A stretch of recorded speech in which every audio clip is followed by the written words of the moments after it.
welcome to Sorrow's classes. I'm Anuja. I'm back with a fresh new lesson for you. And what is my topic for discussion today is tenses. Now, this is something that has kept us from speaking in English properly, isn't it? Most of us used to dread this one term when we were in school, remember? Like when our teacher would ask us questions and would ask us to fill in the blanks with the correct tenses, we would always feel jittery and we would feel scared. We just didn't know which tense to use where, remember? But now, today I'm going to share with you the basics of tenses and where to use which tense. I'm going to give you the whole tenses in a nutshell so that you do not find it difficult anymore and therefore speak English correctly. Okay, so just don't let that consciousness show on your face. Otherwise, what will happen is you will be a poor speaker. You will end up becoming a poor speaker. So just go with the flow, just talk as much as you can and try to keep your tenses clear and correct. Okay, let's look at the sentences now. Well, in order to teach tenses, I will take this one verb, one base verb common for all the sentences that I'm going to discuss with you today. Okay, now what exactly are tenses? It's the form of the verb that you're using in your sentence. I like playing. What do you like doing? I like playing.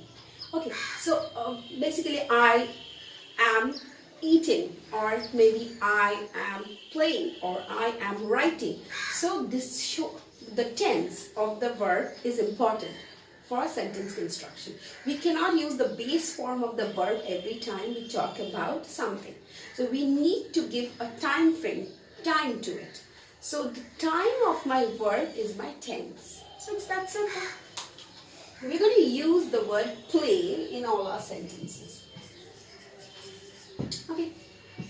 And what are the three basic tenses that we have in English? Present, past, and future.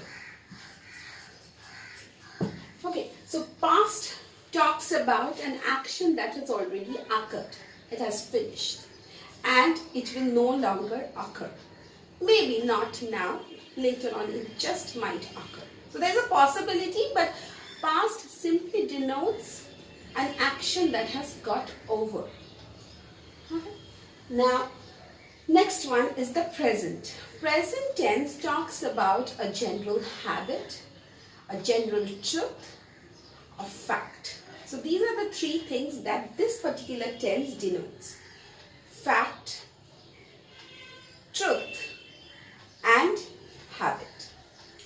Future tense talks about an event that will take place in near future or later future.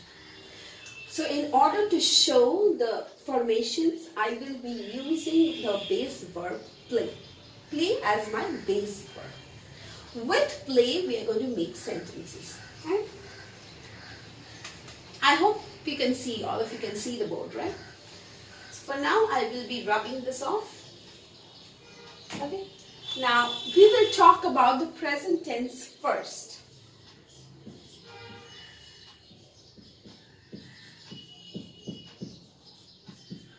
Now, the first one is where you're talking about a general truth. I play tennis.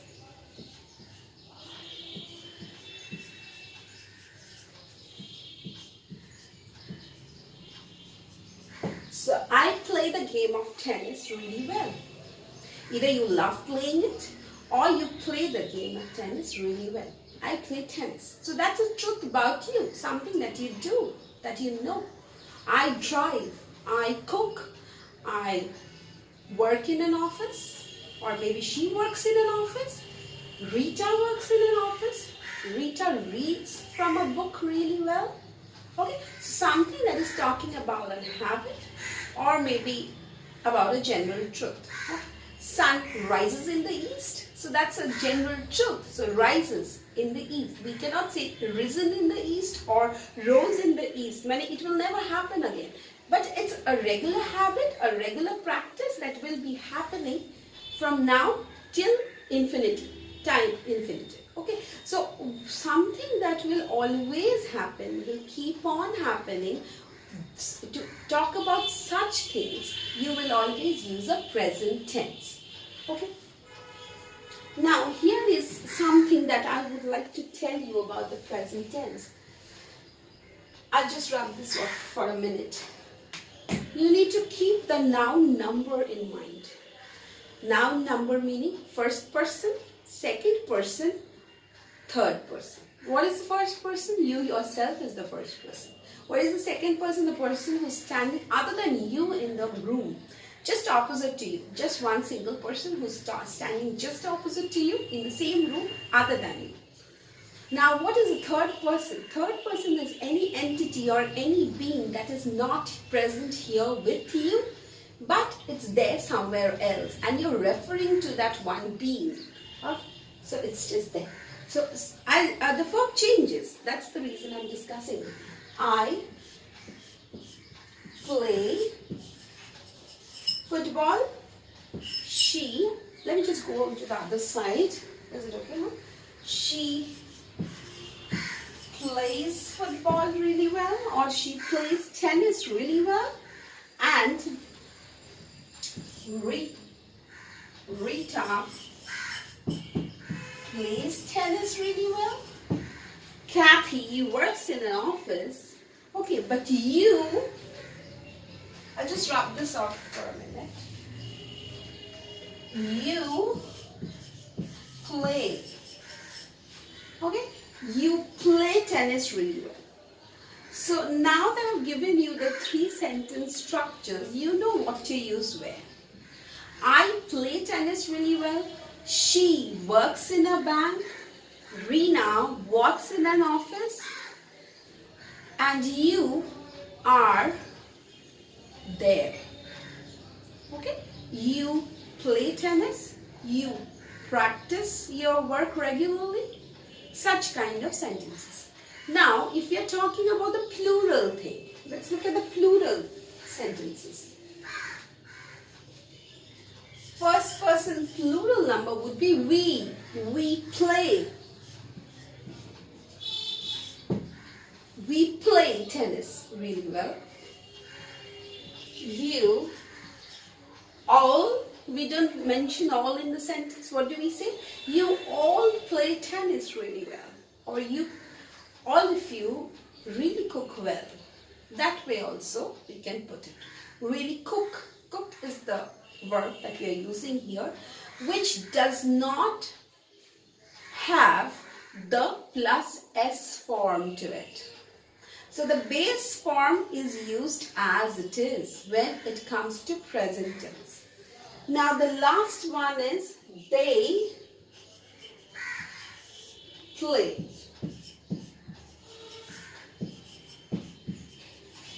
Tennis really well. So none of these come with the plus S form of the verb.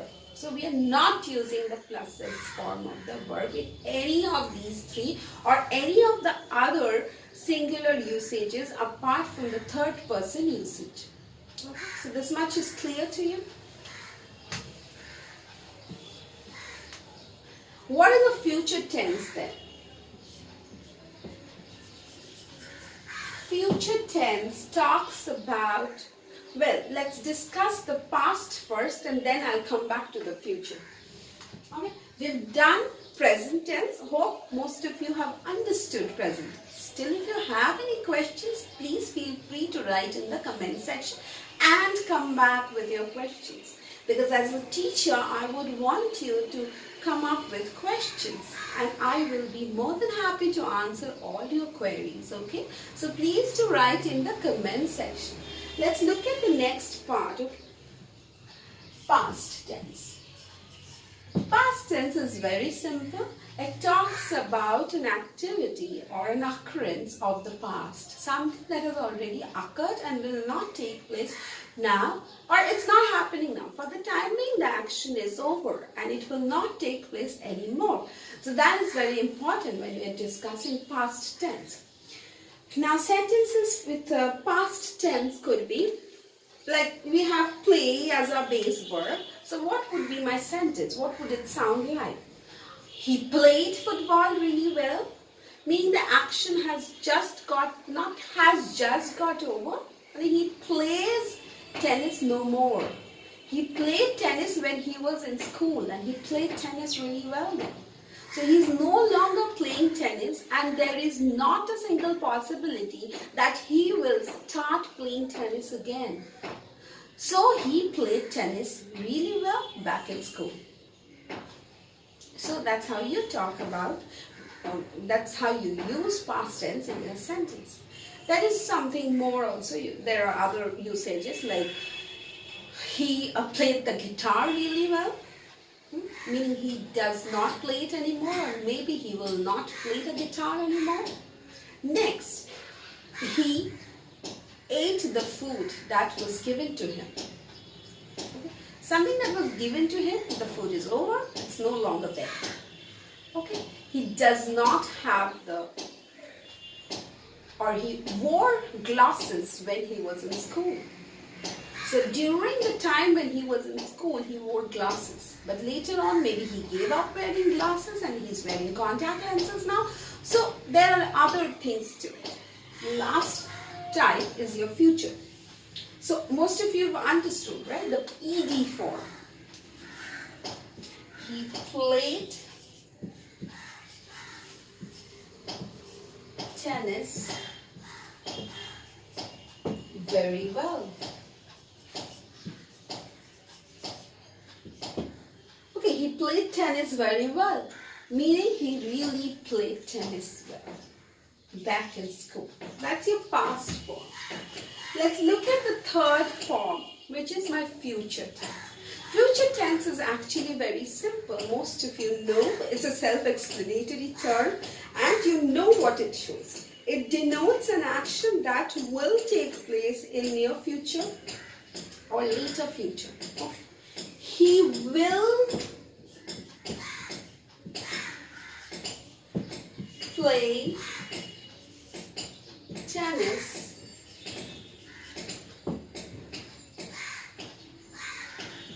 for the school. So he will play, he will or shall. You can use either one of the two. Shall or will play tennis for the school or for the school team. Okay, such kind of things will come as future tense. Now these are the three basic tenses for you. There are more.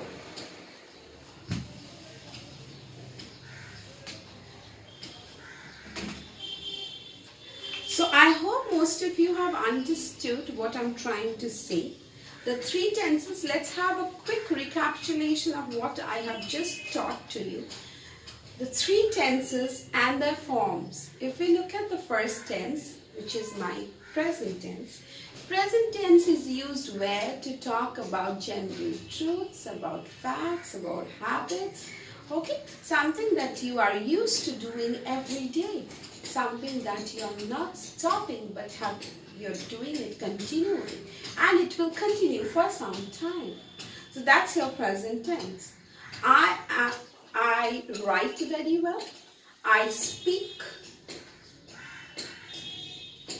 quite well. Or I love people. I love being with people. Or she plays tennis for the school team. Or she plays tennis really well. Okay, such kind of sentences. Or maybe sun rises in the east. Okay. So such kind of sentences. For the past, now we come to the second variety of tenses, which is the past form of the verb.